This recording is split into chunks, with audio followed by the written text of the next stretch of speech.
This is the video review for Transformers Animated Deluxe Blurr. Blurr was in quite a few, just a few episodes. They did mention in some of the, I saw this on TFW, there was a picture that was drawn by the guy that draws animated, and Derek J. Wyatt, I forgot his name for a second. He pointed out that you couldn't see it due to the angle, but when Shockwave made Blurr a cube in animated and had Cliffjumper throw him into the trash, he still had a spark in the middle of that cube. So Blurr was still alive. I would have loved to see them have Blurr come back and, they like regenerate him or something, give him a new body. Just make him look a little even more G1-esque, or just, revive his same body. And him starting going nuts because he's talking about Ultra Magnus, Optimus, all these guys, such and such, we gotta track down Shockwave, going nuts because he thought Shockwave wouldn't have been found, and that would be very cool as one of the first season 4 episodes, or be one of the loose, I'd love to see at least one episode of season 4, an hour and a half episode. It shows what happens to Ultra Magnus. It shows all the Autobots, picking up the loose ends, like capturing Swindle, capturing all the main other Decepticons out there, including Soundwave, because he was most likely going to get rebuilt again by Laserbeak. I'd like to someday see that. I doubt it'll ever happen, but I'd love to someday see that. They see what happened to Ultra Magnus. They see what they can do with RC, because they did obviously put her back to her normal state, but, put her back into duty, have everyone go back to the way it was, show Optimus how good he is at commanding, I'd just love to see at least one, maybe like 2.5 hour, like a movie length, animated episode, but I doubt that'll ever happen. But, very cool.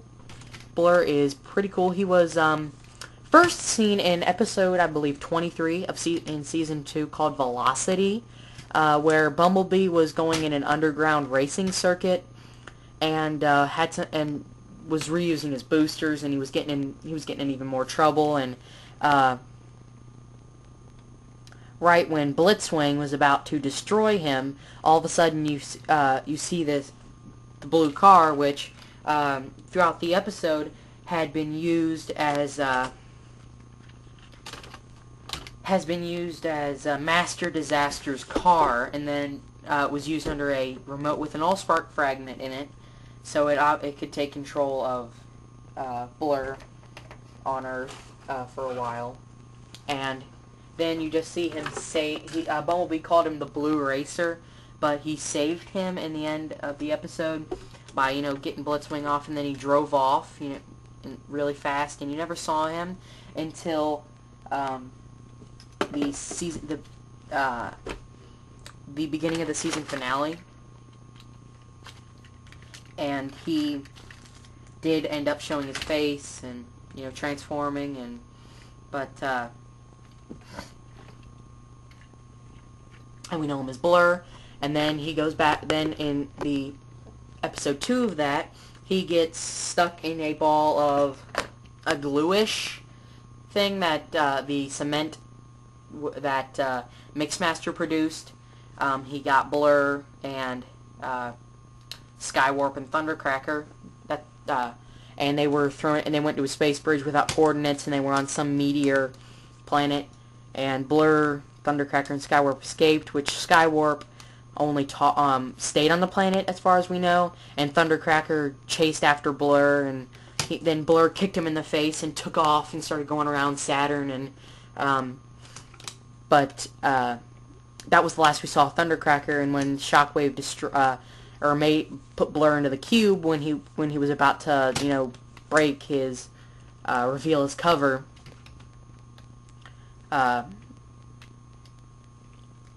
Shockwave made him into the cube, and that's the last we saw of Blurr. You can see he has a nice Elite Guard Autobot symbol there. Very Generation 1-esque vehicle mode, the futuristic racing car. You can see he has, some robot bits down here, but not very noticeable, except for the fact the head is completely just turned around. And the problem is that he does have his antenna, which is back here, and it's made of soft plastic. But in the show, it was more up here, but what are you going to do? What's very cool about this wheel and these back wheels is they're hollow, and the only piece that spins is the middle piece. There's like two pieces of plastic here, one here, and there's a little wheel there's a little thin wheel in the middle, and then there's the beginning of the first piece again. He does have, like a saw blade weapon like he did in his Generation 1 toy. And it does detach at like the same angle and place. If you press down this little square here, the blade pops out, it's spring-loaded, and you can't do it if he's down like that. You have to lift it up and it'll go like that. Then, he can like saw blade through things. But transform him, what you want to do is unpeg him from the front, and it won't go flying normally. That's just what happened with mine. And you can pop it out if you want, or I just like to have it folded up, and I'm going to set it off to the side. You unpeg the feet back here. You unpeg the feet, fold this bit down, revealing his head. You turn his head around, come over here, get the hands and the feet separated, turn around and pull up the feet, turn around and pull down the legs. And you flatten the feet,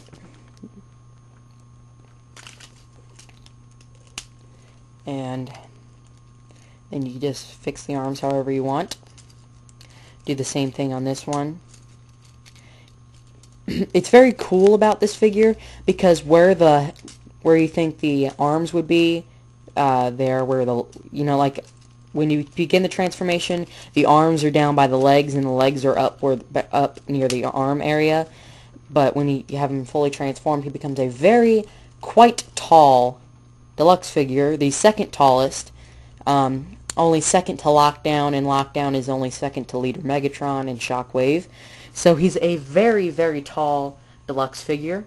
He does still have his, the blade, which you can pop out, and there's a peg hole on each arm, which you can peg it in.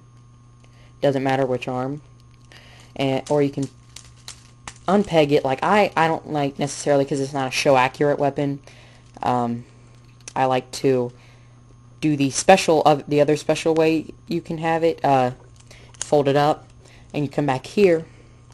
There's two pegs here, and there's two pegs here. And it's made especially for that because those two holes aren't used in vehicle mode. So he does have a little bit of issues with his little feet bits there, but once you get him to stand, he's pretty cool. Here he is next to Swindle.